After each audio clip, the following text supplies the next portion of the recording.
right, Scott, get us off good here with a good toss. We're going to start this game off. Okay, Jason, you were table side, you were like the U1, so you should have been chopping the clock when that ball went up. Scott's toss, you should have been chopping the clock.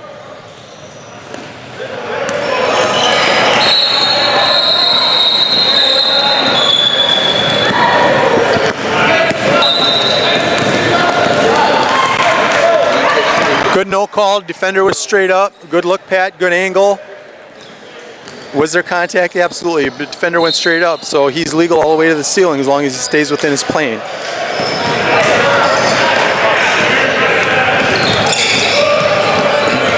Jason, on the end line, I'd prefer you to be standing next to the player and administer that ball. That little spot, you could even move him in another step or two from the sideline and then stood right outside his left side.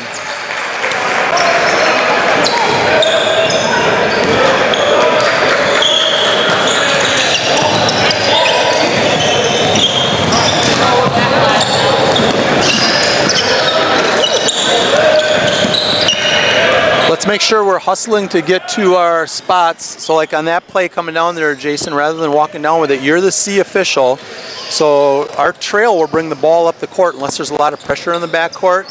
You can, kind of like semi-hustle to get to your spot at C. So that way you're down there.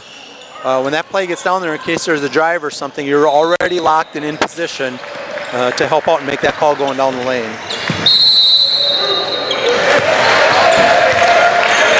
I think that was a good call. I think we had a defender that wasn't necessarily legal guarding position. Then he reached his hand across the body and made contact there. But Jason, that you were seeing that call. That really is your call as a primary. Pat had a nice patient whistle and came in and got the foul because we definitely had to have something called there.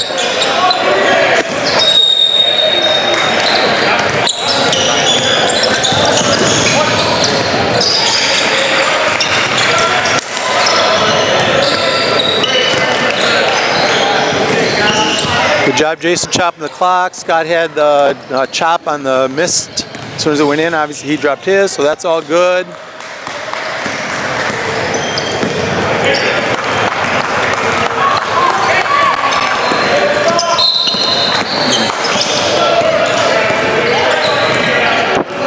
Pat, we're back in a high school mode, so any three-point shot, the lead will never mark a three-point shot. I shouldn't say never. There's a rare exception. If the ball busts down court real quick and you're the lead and you're down there to accept it, and your trail maybe got stuck in the backcourt due to some pressure and he didn't get down there, then you might have to go ahead and mark that three. But on a normal set offense three-point attempt, the lead should never be marking in high school ball.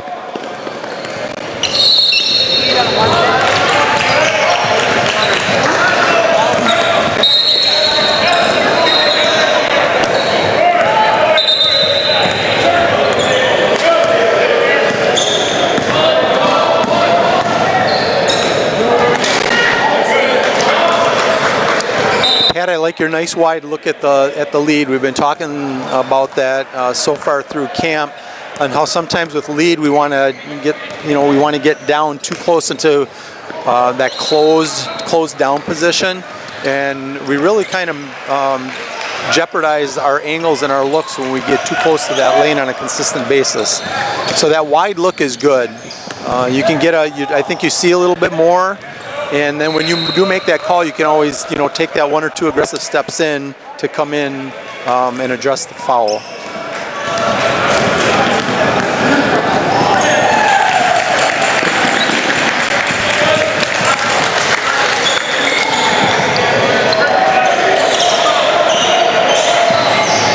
Okay, you can let him go there, Scott. We got to trust that our trail can handle that. I mean, there were two defenders back there, but basically it's like one-on-one pressure. Let's leave the trail to handle that, and we can come on down. If anything, you can stop a little bit short at C just in case they come and get trapped over like in the corner on your side, but we shouldn't have to hang back and help out with that. Because if we've got three players back there, we've got seven up in the front court, and we're leaving our lead all by himself to cover all seven players.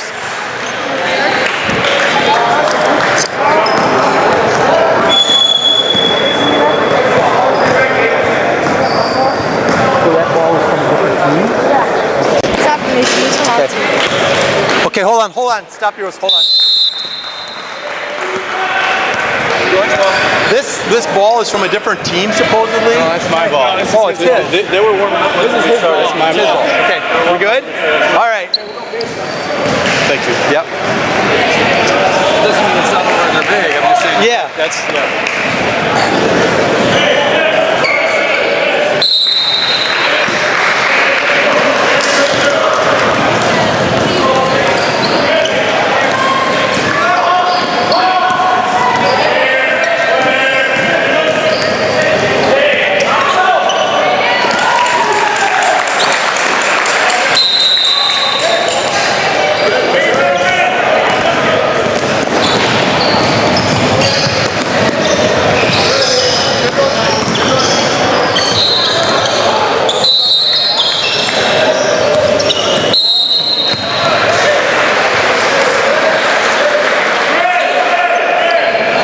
Toss it in the front court. Jason, you should be chopping. Good. A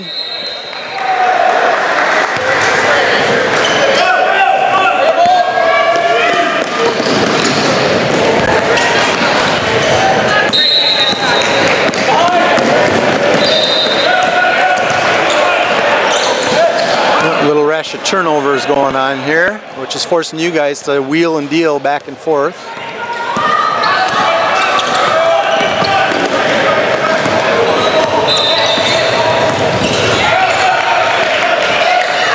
Good job. Good angles by Pat and Scott on that play.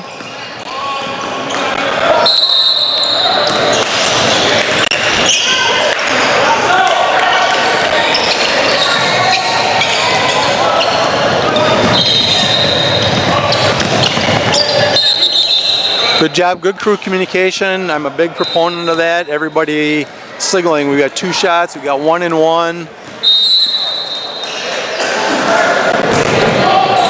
It's just so easy for one of us to be thinking bonus, one of us thinking 2, one of us thinking 1. Make sure we're all on that same page prior to the shot, because then we've got the table who they might not realize what's going on, or the players may not realize what's going on. So all 3 of us have to be sure, so then we can adjudicate anything that comes up. Like if players don't move, if they jump the gun and get the ball when they shouldn't be yet.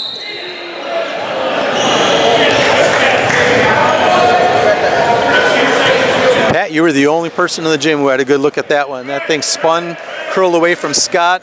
I think it curled enough that Jason couldn't see down there, so good job. You had your eyes right on it. It's one of those that, you know, everybody thinks there has to be a foul there, but good defense, knock the ball out, and away we go.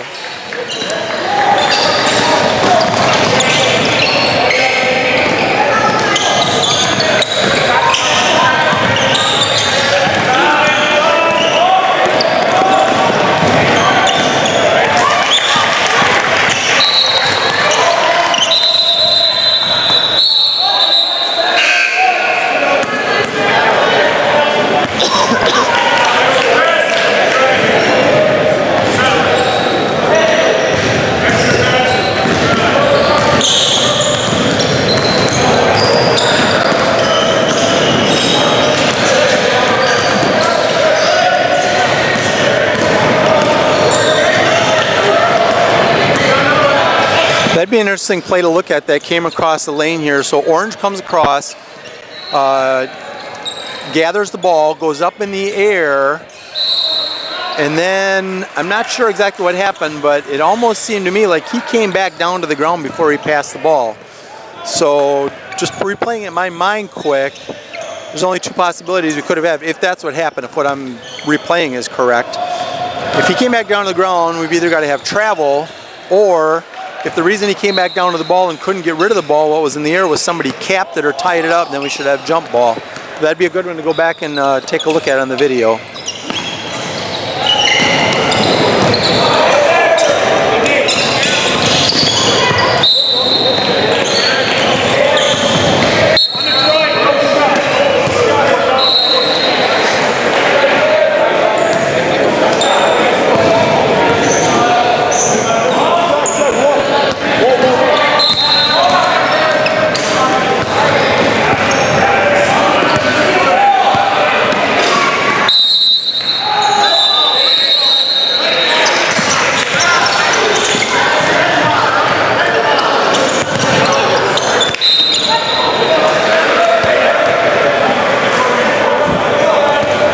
good job of using your voice, letting your partners know what's going on.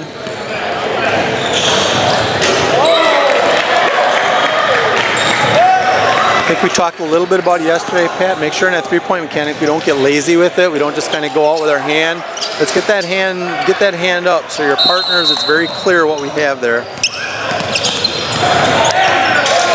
Okay, I did not see that whole play, so take a look at it. Pat called traveling. So obviously that means we had a player with control prior to going to the ground.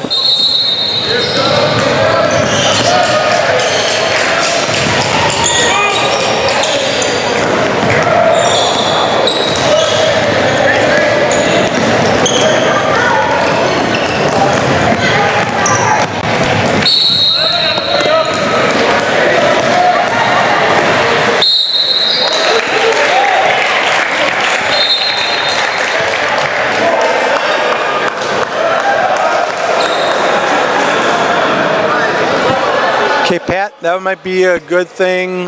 Just, you know, that's something we can do at home, whether we use a mirror, just kind of go through it.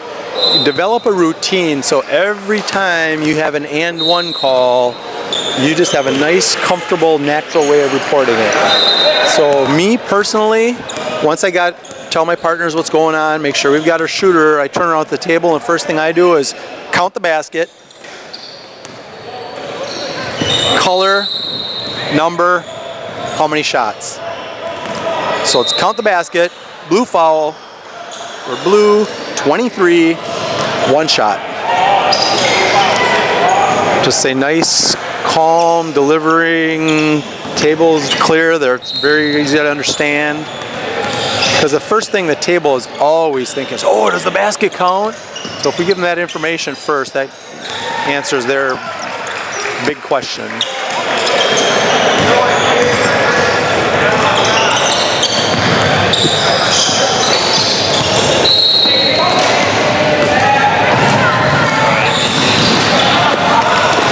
That's Pat. Pat, I can't remember what his last name is. We have it. Okay, Scott. He's filling in. And then Jason. Okay.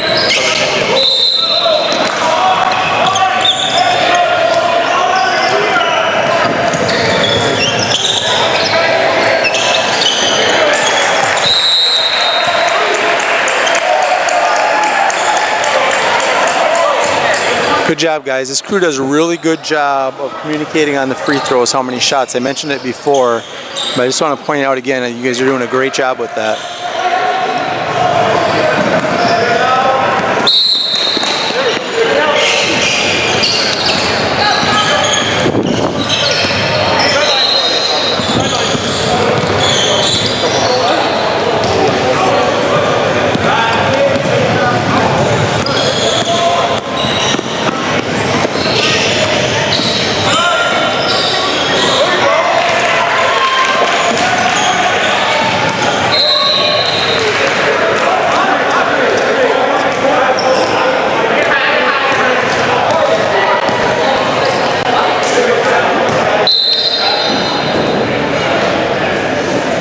On a help call, so Jason, like on that call, if you're not sure, then what you need to do is hit your whistle like you did, put your hand up like you're doing a stop clock, and just yell help.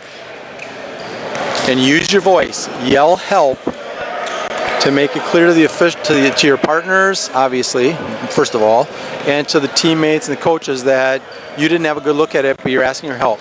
So the correct procedure for that is whistle, hand up like a stop clock, help. And then Pat, if he's the one you're looking, or if you're the one he's looking to and you've got it, you just yell out white and point.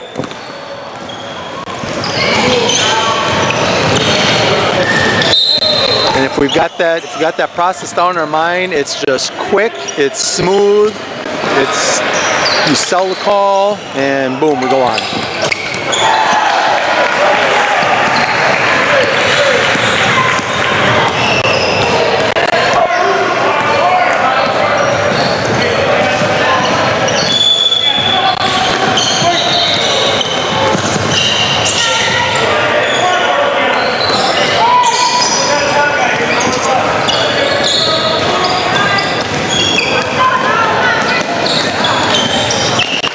It's a nice patient mark, Pat. You know, when we have that three-point shot, we don't necessarily have to be right on top of it. Hey, if that ball leaves and goes and then we end up marking it, even if we're a second or so after that, yeah, I just really like the look of that. It's just a nice, calm, yep, I got a three-point shot.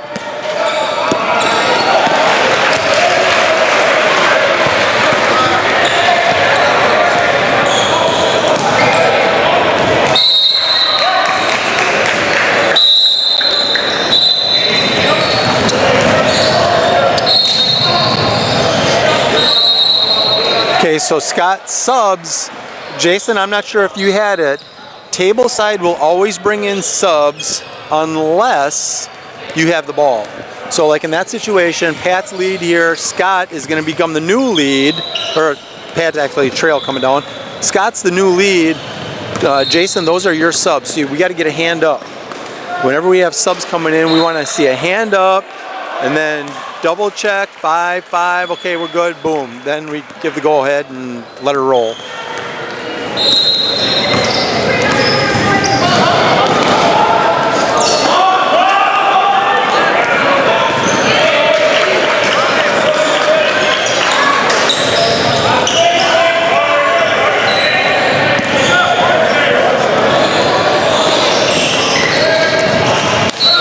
Pat will talk, I'll try to mention at halftime, but high school mechanics, lead does not mark a three-point attempt.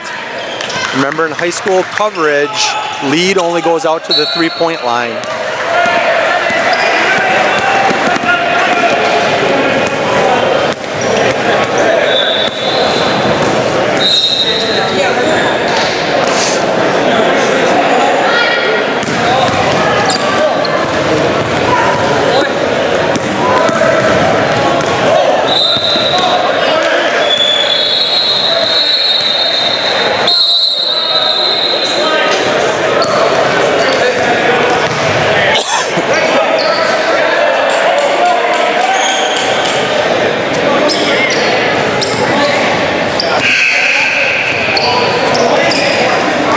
Good job. Table's right on it. We've got bonus. Obviously, the clock's not right. That's not right. No, so if I would see the clock, I mean, obviously, we're going to be like, just to double check. Oh, now they're updating it now. There we go. Because I was watching that.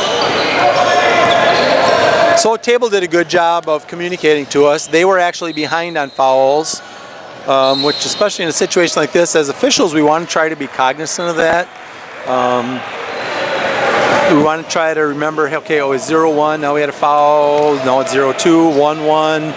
Just, trying to log that game information. And I know we've got a lot that's going on out here, but if we can be kind of logging that information and watching the board and making sure that it is being updated correctly, and if we ever have a gut feel that something isn't right,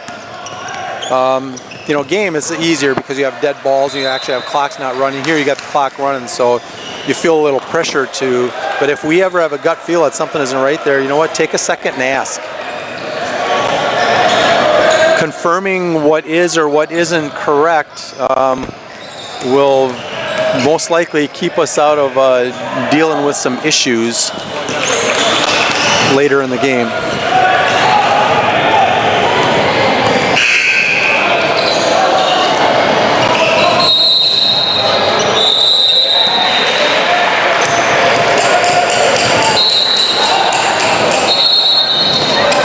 Sub.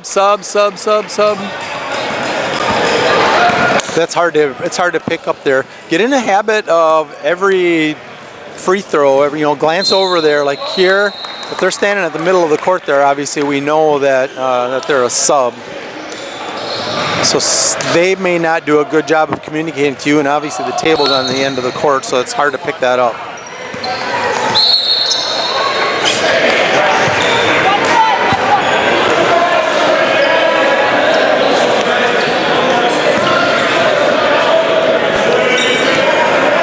So obviously the coach is questioning that. I'm just trying to play that back. I was talking about another play, and I necessarily didn't see the first probably 20% of this play here. But obviously, Jason, you came out very strong with a blocking call, and now he was looking for an explanation.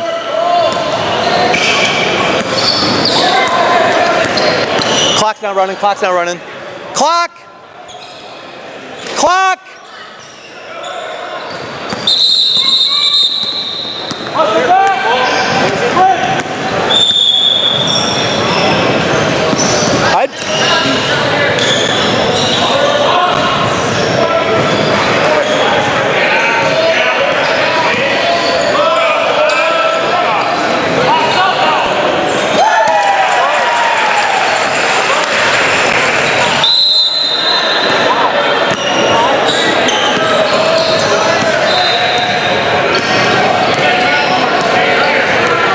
So we're under a minute. Pat recognized it. Not sure if Scott or Jason recognized it. Good to communicate that we're under that 1 minute or down to that 1 minute mark.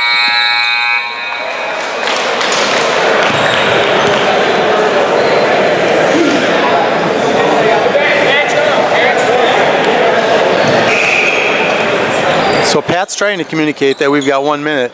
Pat, in those situations, if you're trying to communicate, you can even use your voice when you get down court here and just say, hey gang, or you know, Scott, Jason, we're under 1.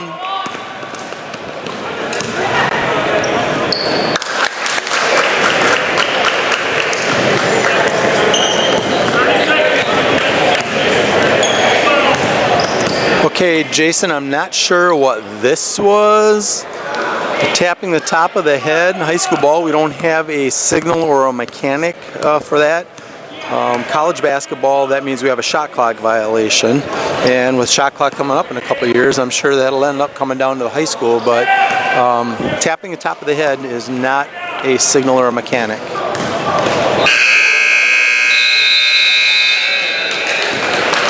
All right, 1/2 in the books.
quick break there. Just caught the tail end of that 3-point.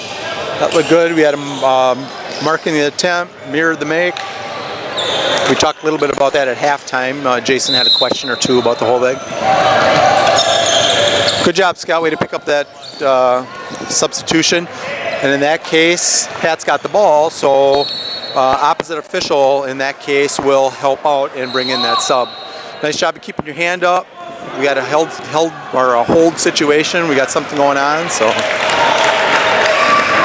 the old universal sign to our partners.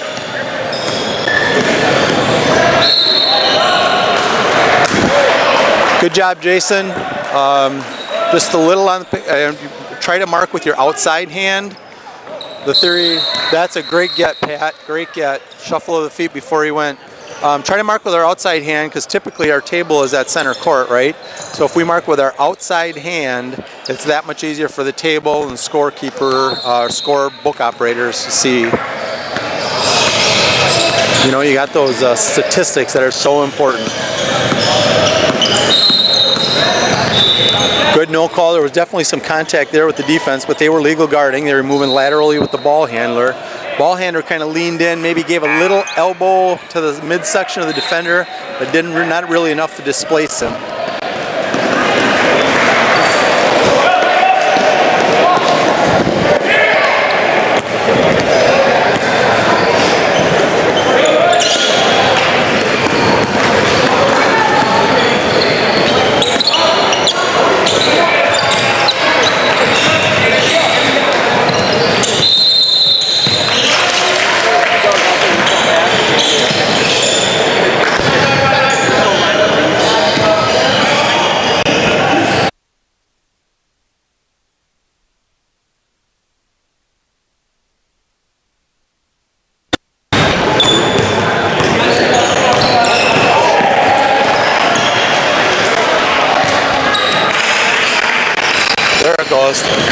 Clock didn't start right away, but they end up getting it in there.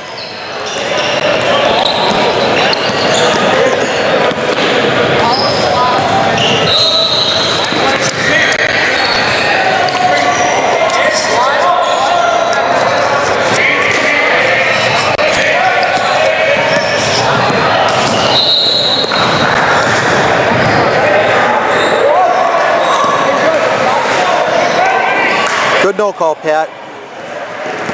Had a good angle. I was basically looking right over your shoulder. You moved yourself, gave a good angle. Clearly able to see the whole play.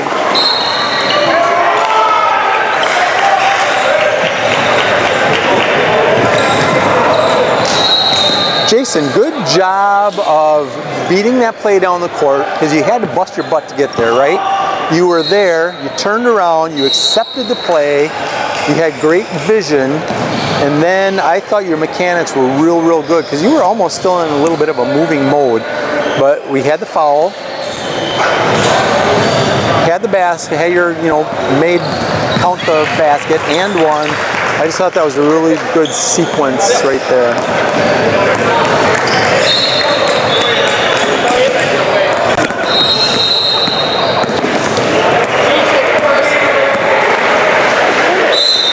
There you go, Scott.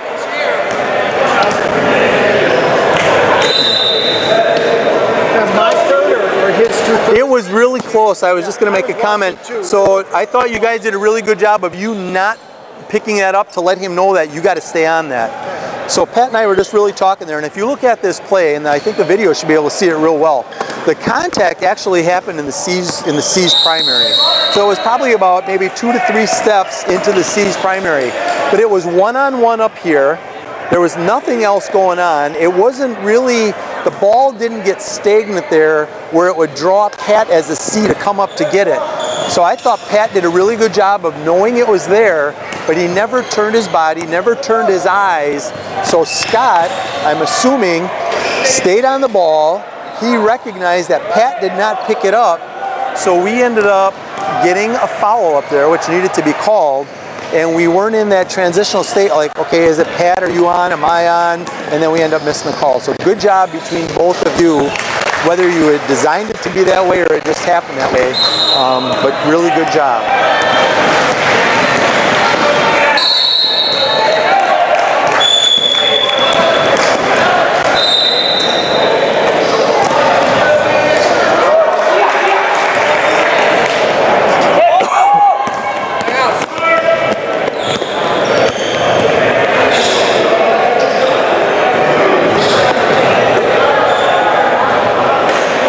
job, Jason. That was outside hand.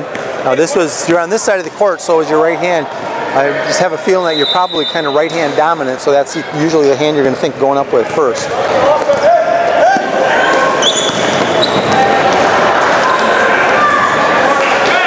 Okay, that'd be a good one to look at. Pat, you're looking right at it. We had contact. We had a body go down. I think you could have leaned and went with an offensive foul there because there was contact. Just look back at it on tape. You know, was it one of those where they both kind of got to the same spot at the same time? There was definitely contact, but I don't know that the offense actually went through the defense. They maybe came down, made contact, and then the defense just kind of, they were still not totally set, so just their momentum might have been what took them to the ground. So that may have been your reasoning for a no call there. But in game tapes, where we're going to look at a tape after, or a video, whatever, we're going to look at a video after the game. Those are the types of ones we're going to look at and say, okay, did we have a good no call there? Or did we have a missed call?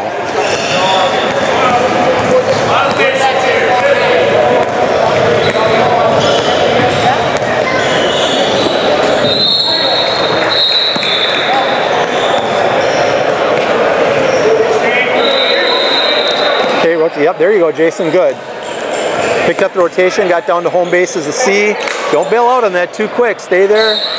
As a C, we've got the least amount to run, right? Correct. So I'm going to stay right here. I'm going to watch. It could be a miss ball. Now when it starts going, okay, now I got time to get done. Yep.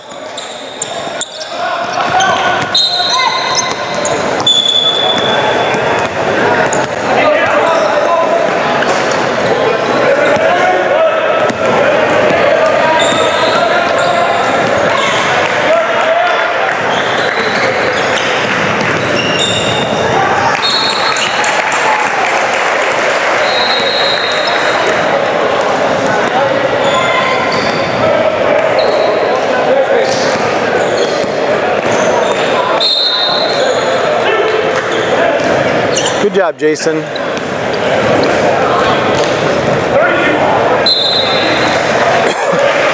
All of you guys are doing a really nice job with your spot mechanics when you've got a call.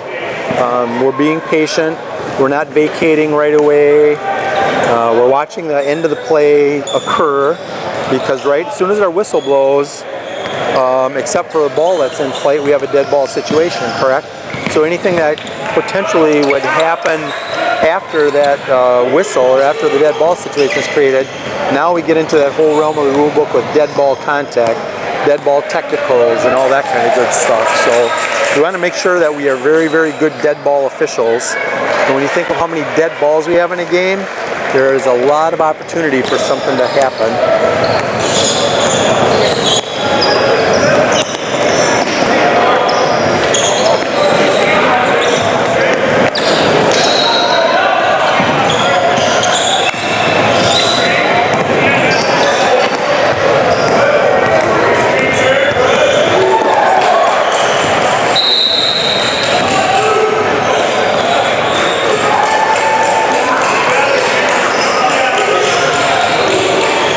Good use of your mechanics there, Jason. We had a count going, stopped the count, just kind of gave the quick signal that we're not close enough.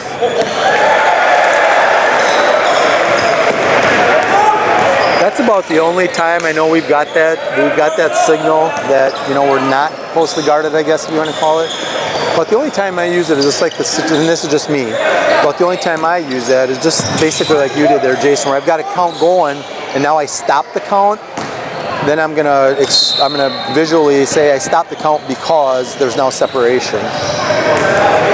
Otherwise, if they're right off the bat, if they're not close enough, if I'm not counting, that means they're not close enough.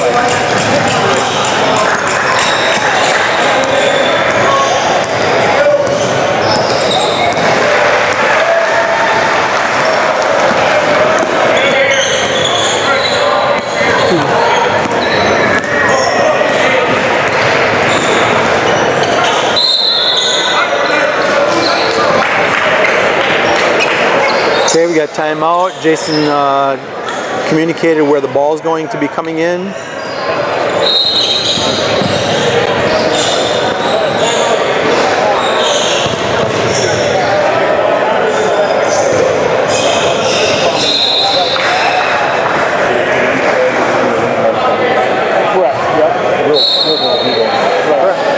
got cool coaches, that kind of stuff.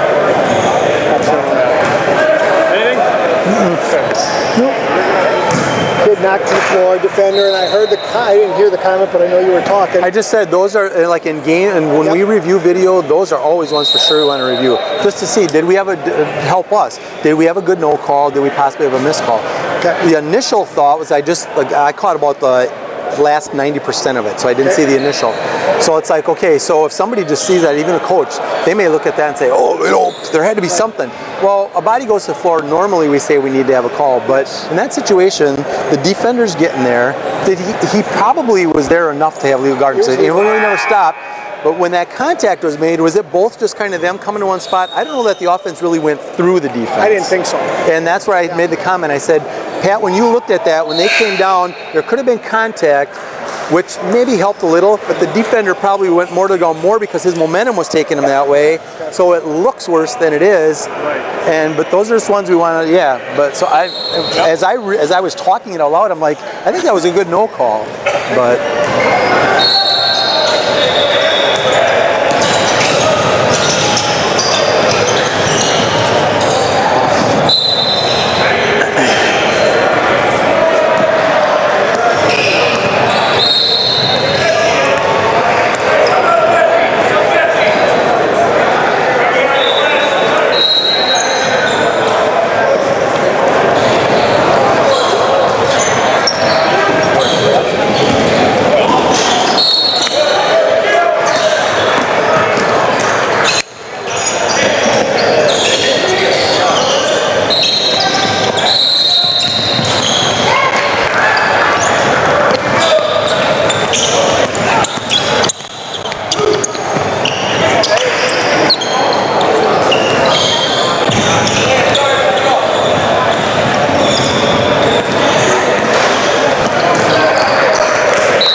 a nice little entry pass, good little post move.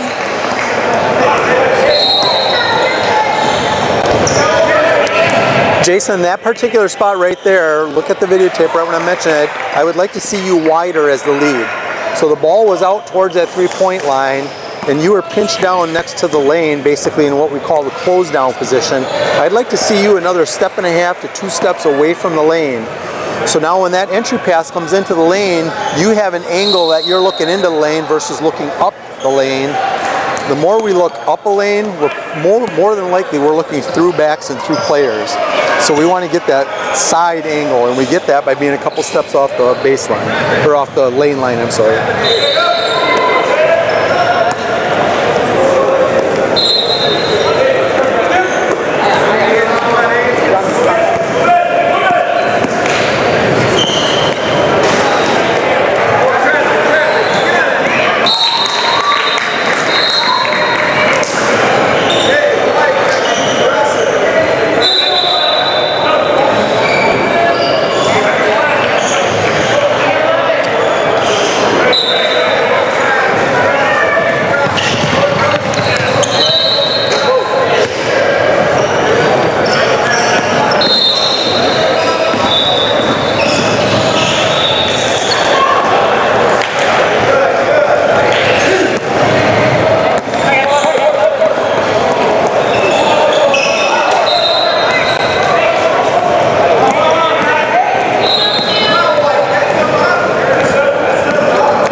Jason, you had a foul mechanic there. That's just a stop clock mechanic. You actually had a fist up, meaning a foul.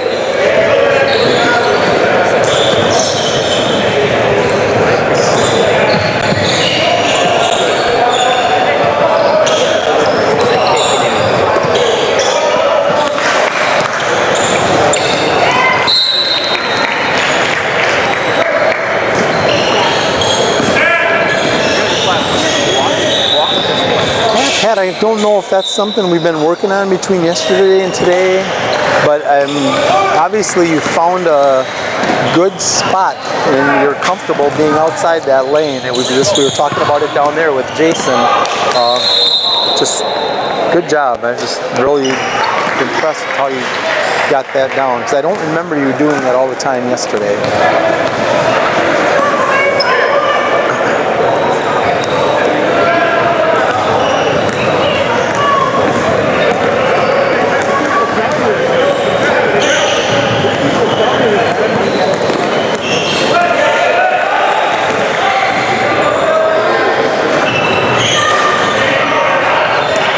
Yep, just pointing it out. Again, it's not a big deal, Jason, but try to use that outside hand. So on that side of the court, when you're marking that three-point line, or three-point mark, try to use your left hand closest to midcourt.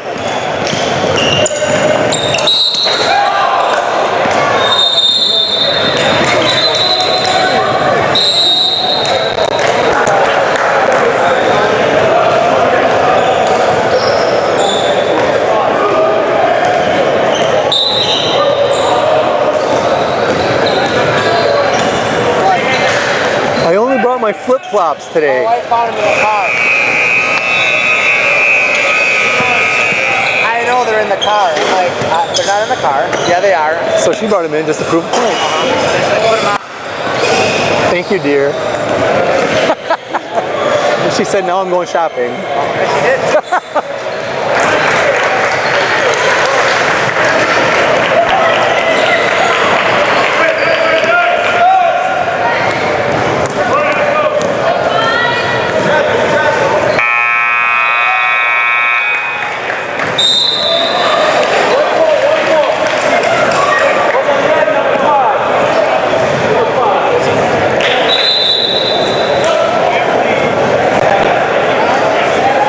Standpoint of the guys playing this half, I mean, we've only got 5 total fouls with 2:40 to go on the clock. I mean, it's been a very, very clean half, and the score was like 8-9 points. We're down to a 2-point game here, and White just took the lead. So this should be a fun 2.5 minutes.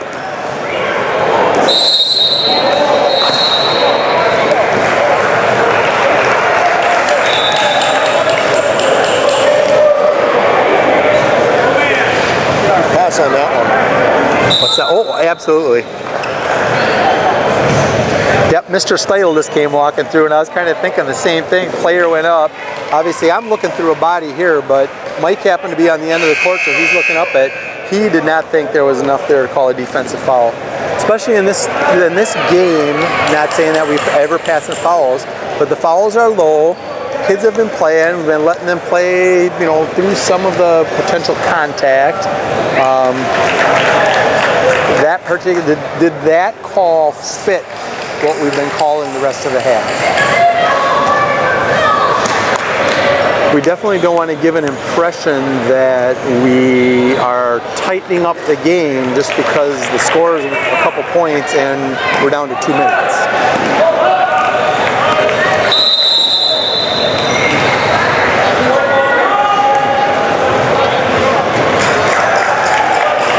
Good job, Scott. Obviously, end of the game, close game.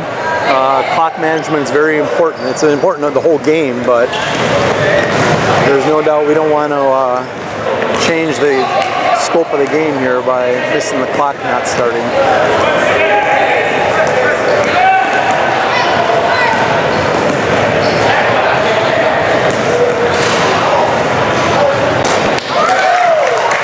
Not the most athletic move, kind of herky-jerky, but he got the job done.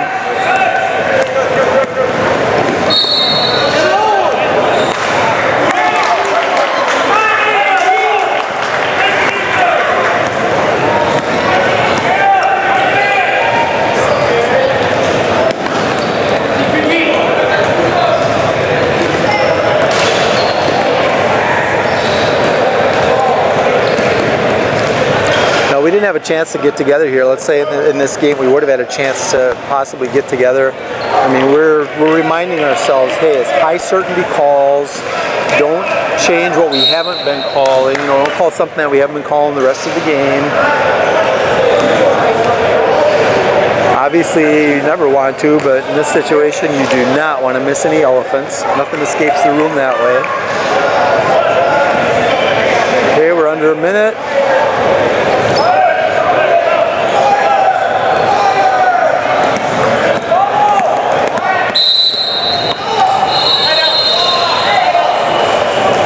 So obviously we're getting into a situation where White is looking to get the foul count up there. So if they want me to stop clock, put free throw shooters on the line. You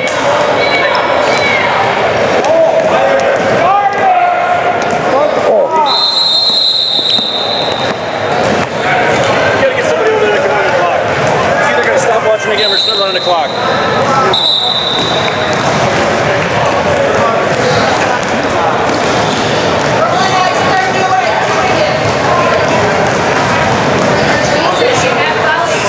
About 47.5. It should be 47.5. I don't know how to change it. This is summer ball. It isn't that big of a deal, is it? Well, to them it is because it's only a 2-point game. And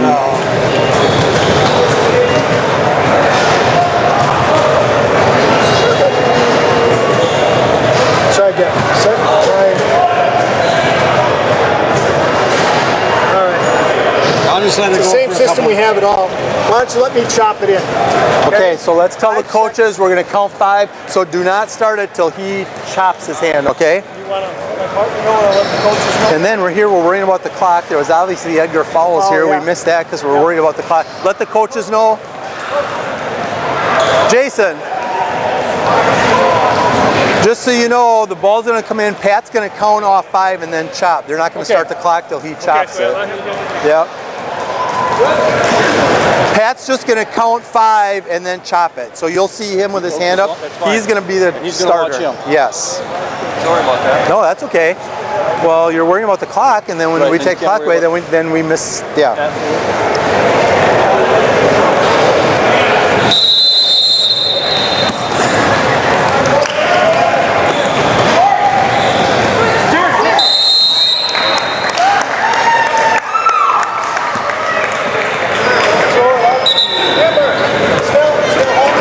Yep.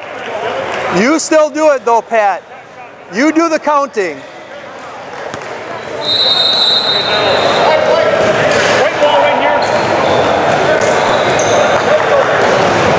See, that's what really sucks, is they got the fucking ball in.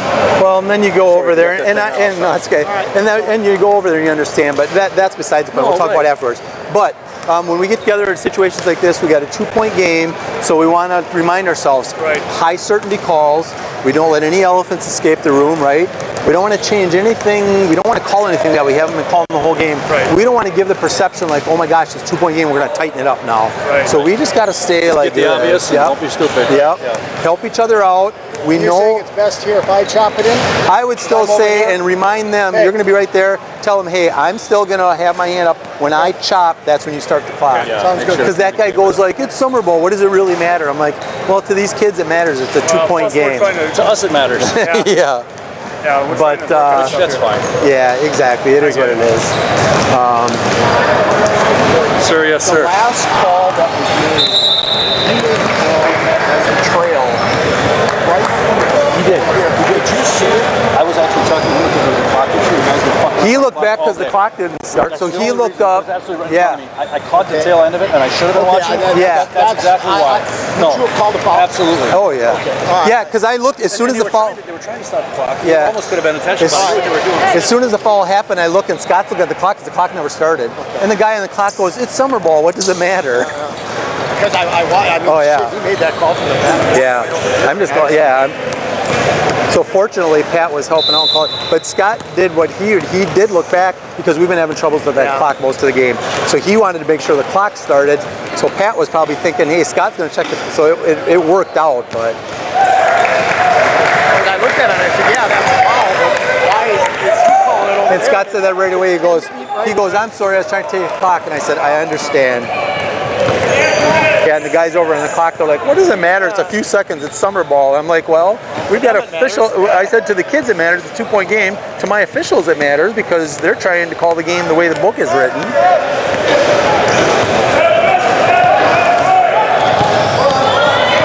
Okay, remember, high certainty fouls. We're not going to call. Oh.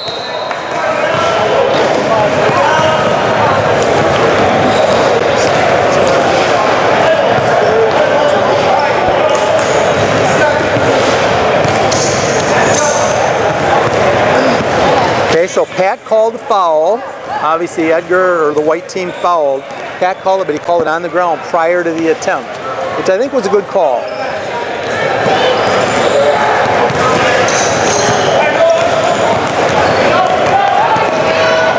Oh, goodness gracious.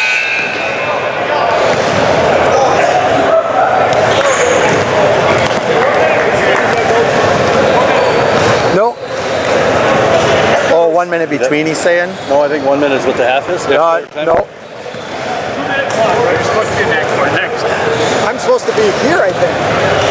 What? Well, I don't know where I am. Stay here if you want. I thought I was on court 1. So 2 minutes? overtime is 2 minutes. Yep. The first minute the clock runs, and then it stops like a normal clock in the last Do you have minute. somebody that can stand over by? I'll go tell him.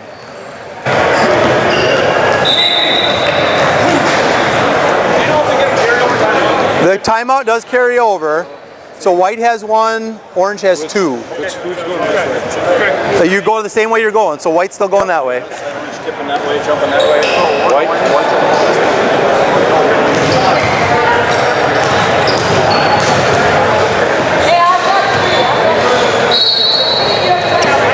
All right, we got a little official switch here because Pat was scheduled to be over on the next court.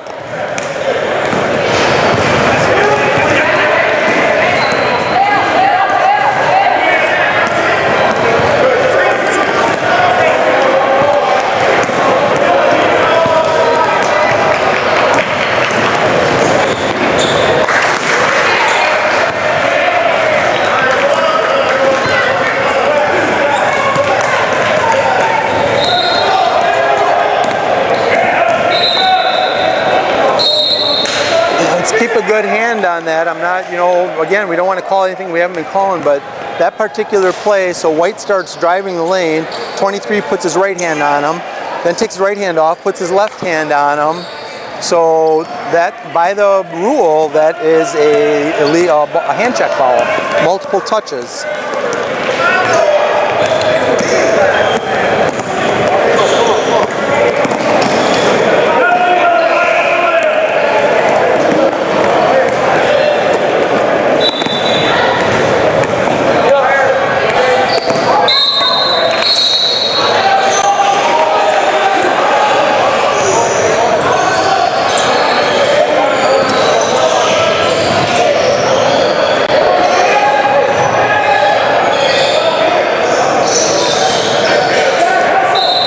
We're in bonus.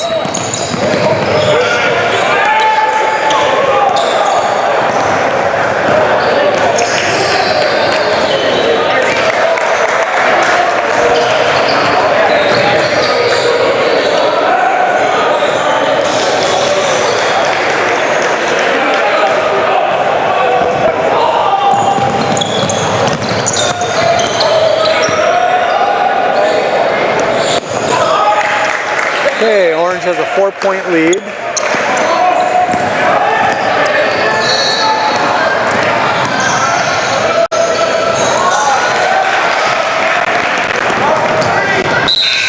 Stop. Okay. What? Report your foul. Red. 23 with the hole. Yep, try to get it. Hold on, run off about another 7 seconds.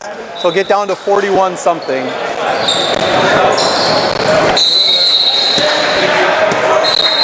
That's good.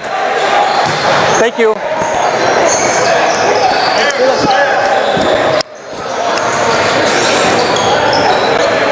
That gentleman just apparently wants to be a spectator more than a clock operator. And I understand they're put in a tough spot, but it's not that hard to figure out. Oh, nice move with the ball. Good job, good no calls. There was nothing there. Good. Okay, obviously White's going to have to foul. There we go.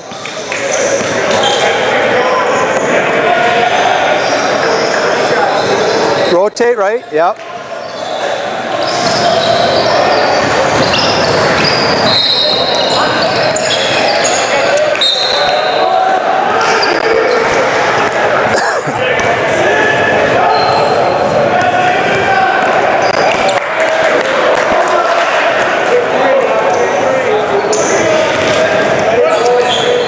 Summer ball, clocks on one. I mean, those are tough situations, but in this particular case, we know the clock operator is having struggles, right? So we know the clock operator is having struggles. We need to have our antennas really, really up high and watching that clock all the time. So like this last time when the ball came down, somebody's got to be able to pick that up, that the clock didn't start, and stop it right away after a couple seconds. We shouldn't have the ball go all the way down to the end of the court, play running, and we just got to just be a little bit more in tune with what's going on. Okay, it looks like White's just going to let him run it out.